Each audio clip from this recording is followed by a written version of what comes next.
Ya bir hortumu çekemedim ya. Hadi.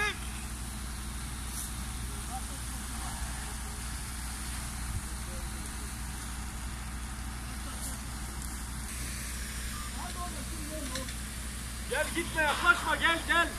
Gel abi gel. Dumandan zehirleneceksin gel. Sen gel buraya abi gel onlar biliyor işini. Gel abi gel.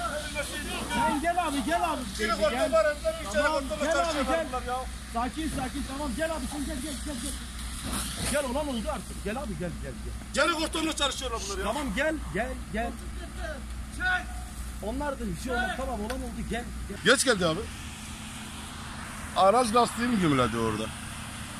Lastiği gümlence durdum baktım kıvılcım attı. Geldim burada çeşmenin orada 2-3 ibrek su getirdim. İtfaiye tüpü, yangın tüpü söndürdüm sönmedi. Tekrar suya almaya gittim. Yine sönmedi. Artık gücüm kalmadı. Ne yapacağımı bilmiyorum.